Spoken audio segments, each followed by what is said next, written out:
1. This was about 10 years ago. I was hiking in the mountains of New Hampshire with my wife. It was typical mountain weather during the summer, meaning it was cold and snowing on the summits. We had been on the summit of Mount Madison and were descending towards the hut near the summit. Quick background: in the New Hampshire mountains there is a network of huts where hikers can stay. The huts are staffed by college students, and they provide you a bed and a large bunk room and hot meals. And when I mean large bunk room, there are like 50 beds in the room. These huts are intended for people as a safe place to stay when doing long multi-day hikes, but they can also be accessed from easier locations as a quick fun getaway. Anyway, it was starting to get dark and we were slightly unprepared for the cold weather, it being July and all, and we started to get a little hypothermic.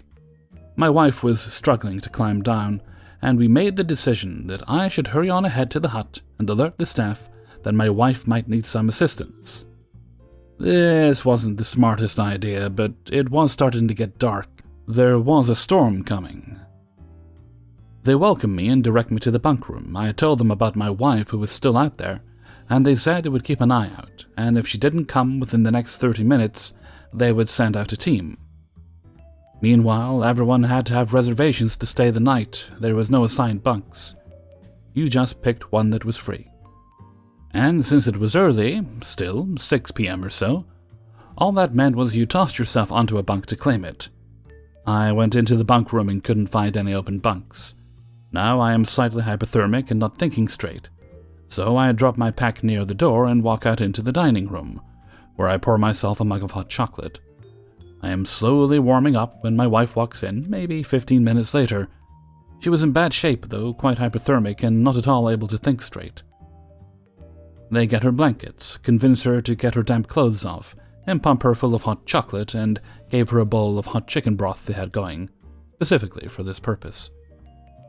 While sitting there warming up, this woman sitting on the bench next to her says something like, "Yeah, save some soup for the rest of us. You aren't the only one here, you know." We look at her like she has 10 heads.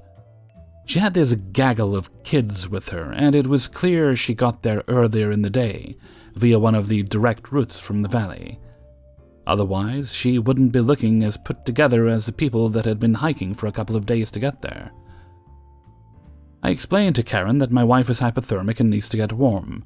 Karen kinda snuffs at me, but goes to deal with kids. Now that my wife is safe, I decide to try to figure out the bunk situation again. I go into the bunk room looking for any 2 open bunks to claim for the night, but again, there are none to be found. I asked the hut staff what the deal was, and they said that although they were booked full for the night, they don't overbook, so there should be open bunks. And at least 10 people have yet to check in, so there really should be no reason to not find a bunk. After asking around about who has what bunk, the staff comes to Karen and asks her. She says, "Well, my kids weren't sure which bunk they want to sleep in, so they claimed a few different ones." As if this would explain it. I'm sitting there next to her, hearing this, and I'm flabbergasted. The nerve of this woman. I come to learn she had been there since noon and was just hanging out with her kids, irritating the staff all day. The staff guy asks her to have her kids pick one bunk because others need a place to sleep. Karen refuses and says that the kids can't possibly know where they want to sleep until it's actually bedtime. At this point I am pissed off because I want to lay down for a bit before dinner is served. My wife is still feeling awful and wants to lay down. And here is Karen with her bratty kids refusing to give up space they aren't using. So I went into the bunk room and found a few bunks that, now that I know what is going on, are claimed with stuffed animals. Every normal hiker claims a bunk by putting a pack down on it. I rightly figured out that the stuffed animals and such were owned by the bratty kids. So I just took those and yeeted them into the dining room. Then I grabbed a bunk for my wife and one for myself, and settled down to rest. About 5 minutes later, Karen comes in screaming at me for touching her kids' stuff, and how dare I presume to decide where her kids were going to sleep and blah blah blah. I said, "Shut up, lady." This was before the term Karen became a thing. Otherwise I would have said that. and closed my eyes. Karen loses it and gets the staff. The staff look at her, look at the yeeted pile of stuffed animals and shrug. They said you can't claim multiple bunks. It's impossible to kick someone out of a place like this. Since it's now somewhat dark, there is a storm, and the fastest way out is a 3-hour hike down a steep trail. So everyone was stuck with Karen and Brood. Oh, but the story doesn't end there. It turns out that Karen and her 4 kids only made reservations for 2 of them. Apparently, Karen decided on her own that kids under 10 don't need reservations. There is literally nothing on anything that says this. She just decided that. So when hikers with actual reservations come in, Karen got discovered that she was trying to basically steal accommodations for the night. The staff made her sleep in the dining room on the floor with the other kid. She had to choose who needed to sleep on the floor. There were not enough bunks for everyone since actual paying customers got the bunks. That was satisfying to watch. 2. This occurred almost 3 years ago. Pandemic would make this story way unlikely now, but let's enjoy a blast from the past. I was at a farmer's market on the weekend doing the usual, shopping for produce, looking at strange wool art, and enjoying a few samples. I came across the butcher's stall where they had those dried beef sticks. I love those things. I know they aren't exactly kale, so I try not to indulge too often, but I walked by anyways. On this walk by, I noticed a kid who was standing there and chain-eating samples. It's like he's eating a full foot-long beef stick in small bites. And this large tray for everyone is emptying fast. The butcher, stand keeper, counter guy, is turned around taking care of meat-related business, and this entitled little turd is going to town. He didn't even have the shame to look around to see if anyone could see him double-dipping, triple-doubling, far beyond a reasonable share. Now, I'm no stickler for strict sampling policy. I'll take a second of something that is especially good, but damn! 3 of any one thing is pushing it, and beyond that is practically criminal. I saw this kid take 5 samples in a row, and I'm guessing he had more before I noticed. So I walk over, and skipping the attempt to point out how what he's doing isn't right, I grabbed the sample plate and pulled it out of his reach. My gut told me he wasn't about to listen to reason, so I moved the samples first and then told him off. You know, you're really only supposed to take a couple of those to try. And he goes full brat right away. Shut up! I can have as much as I want, asshole! Give them back! Yeah, nope, I replied. He looked shocked, like he's never heard that word before. Kids younger than 12, ready to call strangers asshole, are obviously little fishers. Since he was a dick, for good measure, I grabbed the yet uneaten sample bite out of his hand and ate it in front of him. The tantrum begins instantly, like he had his finger on the flip-a-shit switch, ready to go. Not long after, the siren begins wailing. Does the entitled mom, EM, show up? Perceivably out of nowhere, like she was waiting and expecting something bad to happen to her child. Paranoid? Excuse the awful pun.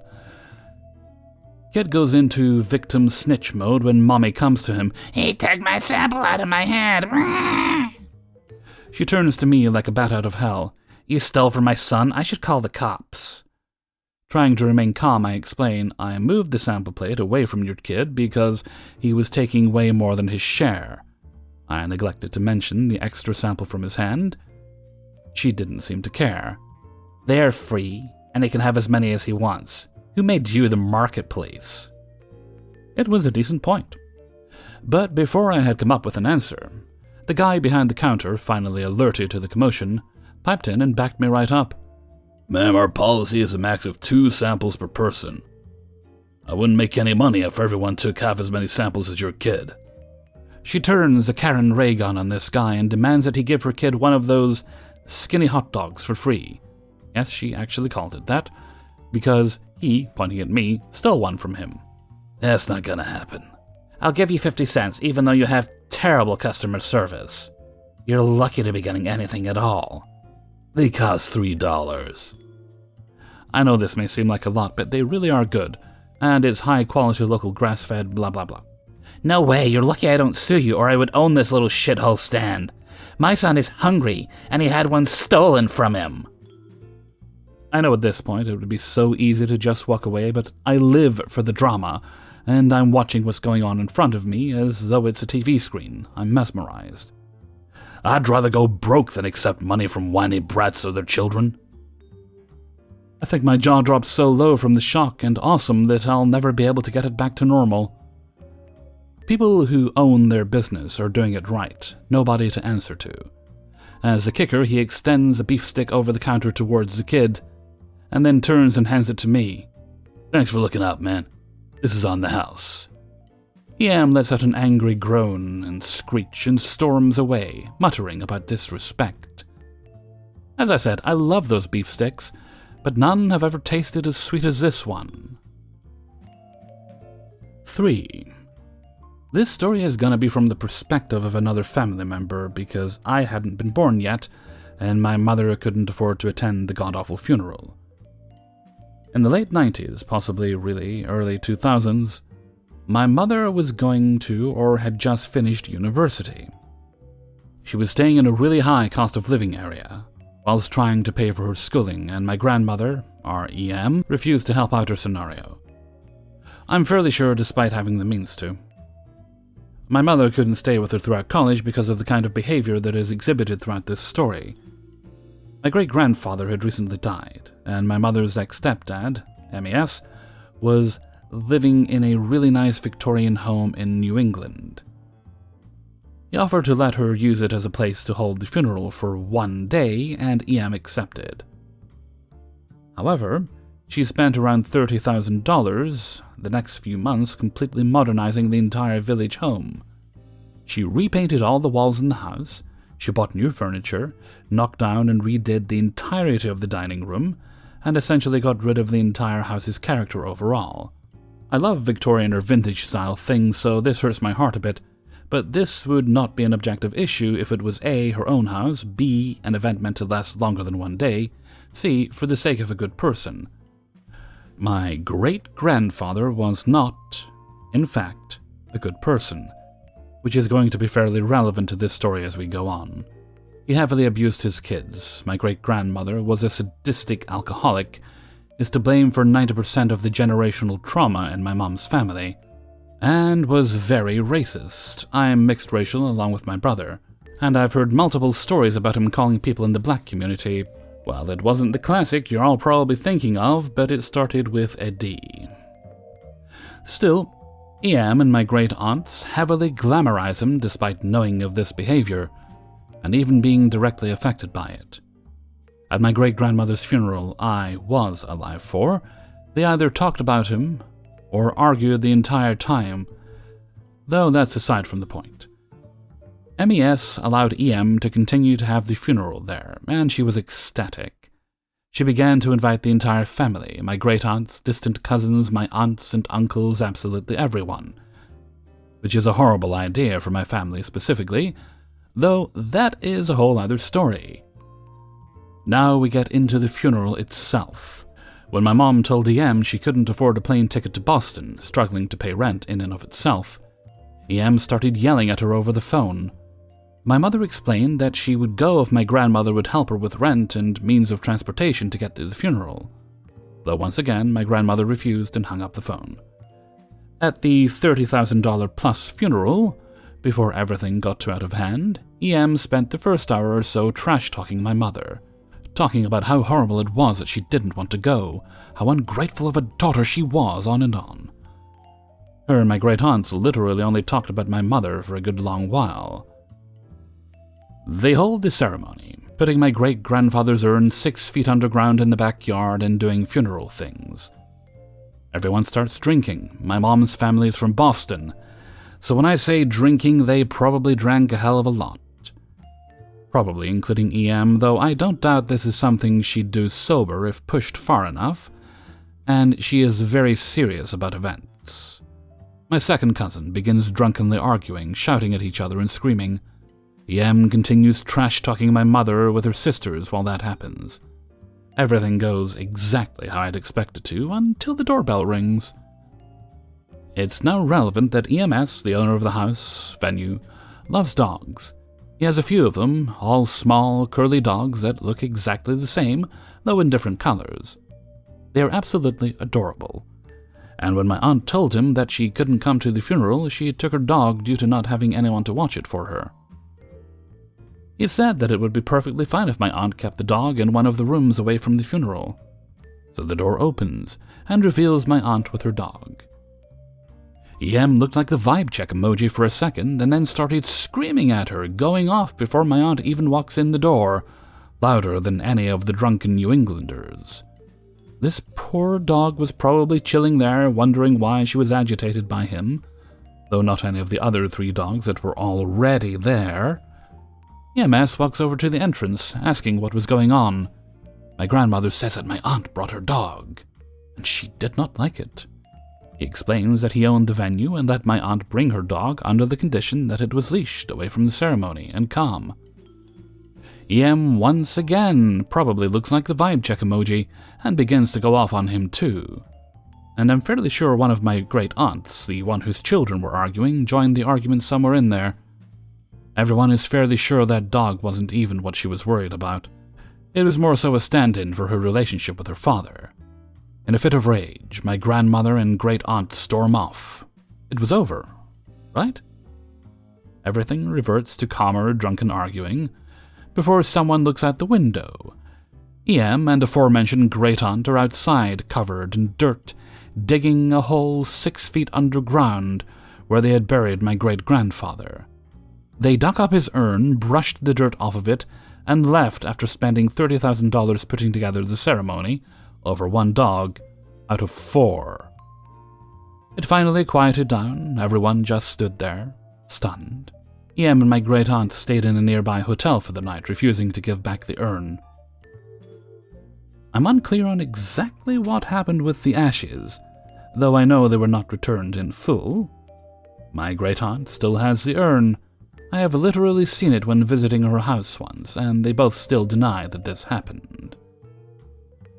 There's really no moral of this story here. It didn't have a good ending, and there's not much for me to say. Though I suppose I should tell you not to spend 30 grand on funerals for racists. 4. Back in 2018, I moved in with one of my good friends. He lived on a property that had 2 houses. He lived in the bigger 2-bedroom house, while his mother lived in the smaller one. From the first day I moved in, his mother treated me like I was there to serve her. She treated her son the same way too. Now, they rented the property, but she didn't like how things looked and made us do major renovations to the property without the landlord's permission. I found that out later. One thing he did was demolish the patio and rebuild it to her liking, then add a hot tub. We never got to use the hot tub because it was never level. According to her, it was level. Or the heater wasn't heating the water right. She had her son take the tub apart and he couldn't put it back together, so it sat there for 2 years. There's a lot more stuff, but I'm just going to hit the highlights. During COVID, I agreed to help her with a project. She has a home business and was revamping her website. I dabble in Photoshop and agreed to help her take pics of her products and make them look nice on her website. Big mistake. She acted like she owned me. I was the only one working at the time, so I was busting my butt to keep the lights on and the roof over our head.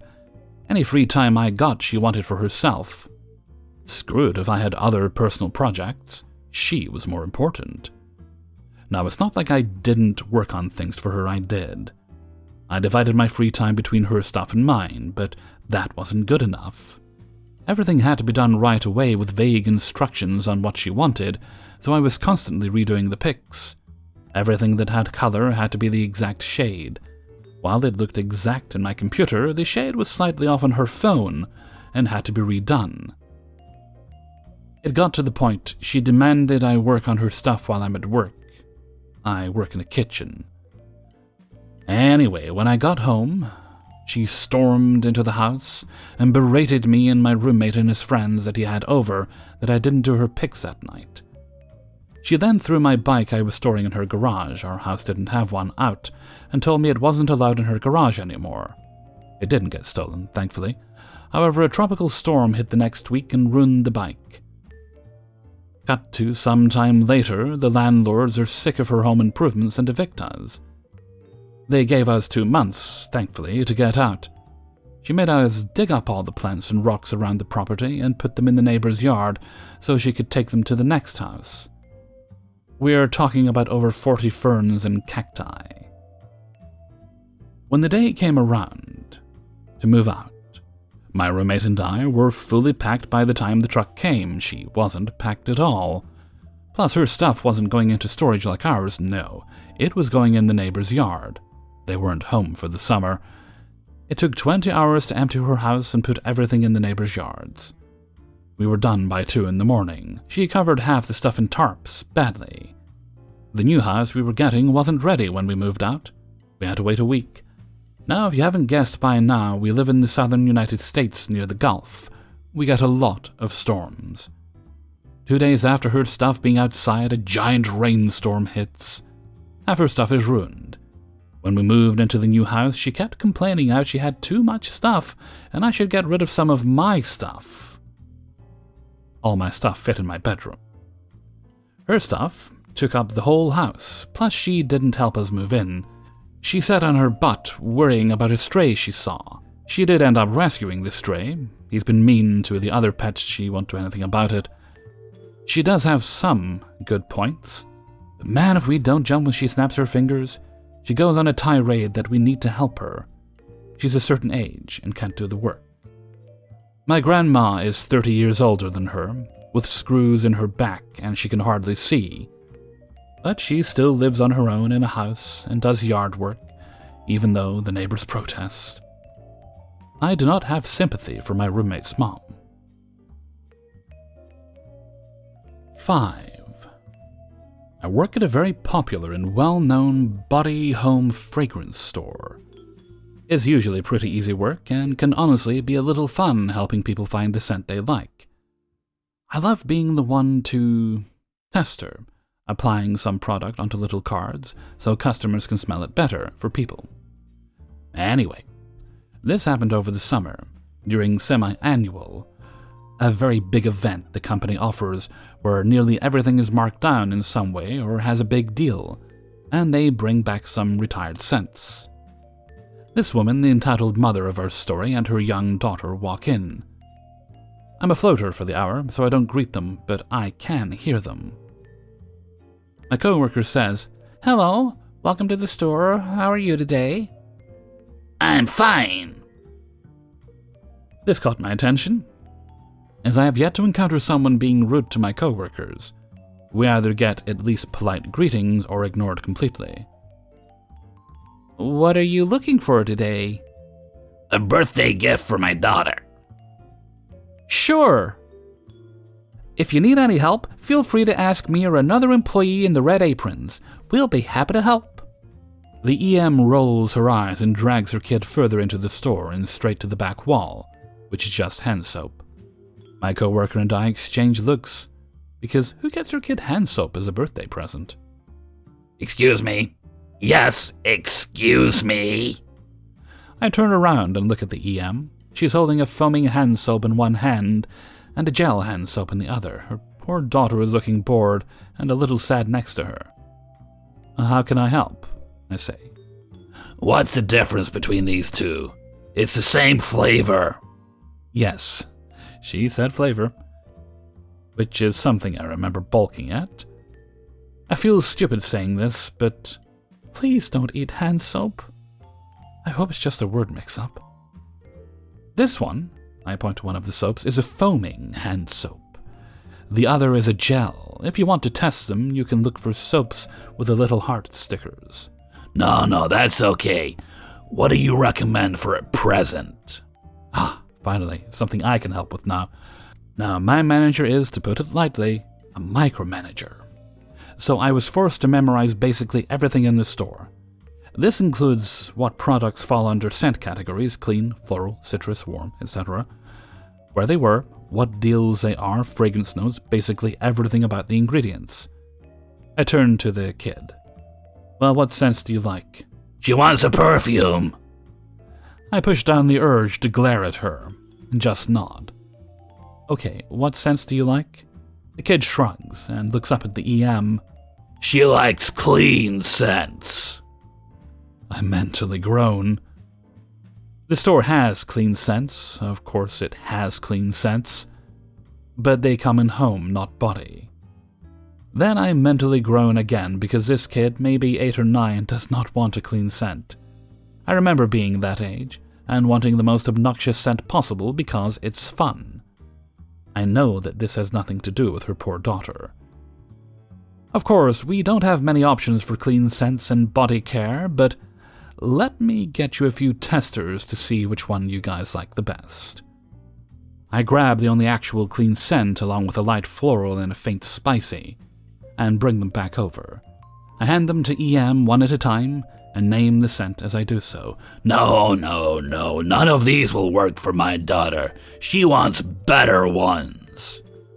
The EM didn't even give the tester cards to her daughter to smell them. I'm starting to get annoyed because this lady doesn't know what she wants, is ignoring her daughter, and is wasting everyone's time. I'm sorry, but these are the cleanest scents we have right now. Maybe I could try to find something else you like. The EM waves me off, so I take it as permission to do so. I hurry around, spray some product, and grab a fun tester lotion for the kid because I feel bad. When I get back, the EM and NK are at the register, and the EM has bought 6 perfumes and 5 wall plugs and scents that are not only not clean, but are probably the strongest scents we have. When she sees me come back, she smiles sharply and shakes her head. You were taking too long. It had been maybe 2 minutes. So I just grabbed whatever looked good.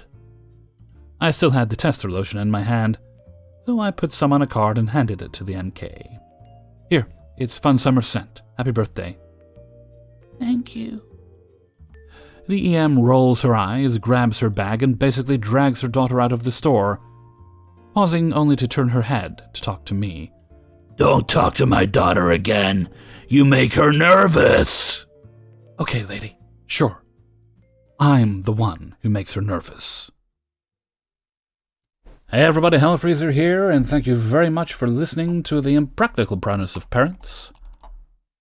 I pop. Episode 78. And thank you very much to everybody who allowed me to use their stories in this video. If you enjoyed the video, then please do share it around all the social medias, drop links, drop them like they're hot. Drop them suddenly, drop them like Beyonce. Surprising but delightful. It's a new year, therefore new Hellfreezer videos for all. Alright, where are we? This goes up on Thursday, I think. Yes, Thursday. This is Thursday's video. And there are no shoutouts, I don't think. Enough of that. Let me check birthday shoutouts. I know I have some coming up this month, next month. Nope, we don't have any for today. Okay, so we're just going to be chilling, relaxed today. It's fine, don't worry about it, it's all good. Right, now I'm going to take a little break before my next video. I've been rewatching How I Met Your Mother recently, and in spite of the terrible ending, but you'll find very few people that disagree with that. There are some, because there always are. It's still an entertaining show, and although rewatching it this time, a lot of the time I find myself rolling my eyes at certain jokes, because, oof, even for the time they were a little dodgy. But, yeah, it's still entertaining. It has its more pluses than minuses, I think, as entertainment. Plus, if you bear in mind that everything in it's heavily exaggerated and probably didn't happen that way, because it's been told by an unreliable narrator, it's kind of groovy. Is that still a word, groovy? Okay, apparently it's the 1960s. Yeah, it's groovy. Okay, so I'm gonna head off for now. Have a little rest and get back to work. So until next time, thank you very much for listening. And take very good care of yourself.